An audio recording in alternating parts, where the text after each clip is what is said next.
நாம் இன்றைக்கி பார்க்க போகிற தலைப்பு மகாகவி பாரதியார் கவிதைகள். வாங்க பார்க்கலாம். யாமிருந்த மொழிகளிலே தமிழ்மொழி போல் இனிதாவதெங்கும் காணும். எவனையும் வெற்று காகிதம் என ஒருபோதும் எண்ணாதே. ஒரு நாள் அவன் பட்டமாய் பறப்பான். நீயும் அண்ணாந்துதான் பார்க்க வேண்டும். மதிப்புடன் வாழ்ந்த மனிதனுக்கு நேரும் அவமானம் மரணத்தை விட கொடுமையானது. காயங்கள் குணமாக காலம் காத்திரு, கனவுகள் நினைவாக காயம் பொறுத்திரு. எண்ணிய முடிதல் வேணும், நல்லவை எண்ணல் வேண்டும், திண்ணிய நெஞ்சம் வேண்டும், தெளிந்த நல்லறிவு வேண்டும். கவலையும் குப்பையும் ஒன்றுதான், நம்மை கேட்காமலேயே வந்துவிடும். ஆனால் நாம் அகற்றாமல் வெளியேறாது. உள்ளத்தில் நேர்மையும் தைரியமும் இருந்தால் நடக்கும் பாதையும் நேரானதாகவே இருக்கும். சொல்வது தெளிந்து சொல், செய்வது துணிந்து செய். எப்போதும் கர்வத்துடனேயே இரு. இங்கு யாரும் யாருக்கும் சளைத்தவர்கள் அல்ல. பெற்றோர் தேடிய பணத்தில் வாழ்பவனை விட தன் உழைப்பில் வாழ்பவனே உத்தம். சாவதற்கு அஞ்சேல், சிதையா நெஞ்சுகள்.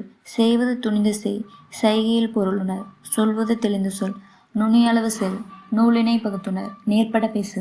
புதியன விரும்பு, பூமி இழந்திடல். தேடிச்சோறு நிதம் தின்று பல சின்னஞ்சிறு சிறுகதைகள் பேசி மனம்பாடி துன்பமிக உழன்று பிறர்வாட பல செயல்கள் செய்து நரைகூடி கிளப்பருவமெய்தி கொடுங்கூற்று கிரையான பின்மாயும் பல வேடிக்கை மனிதரைப் போலே நான் வீழ்வேன் என்று நினைத்தாயோ.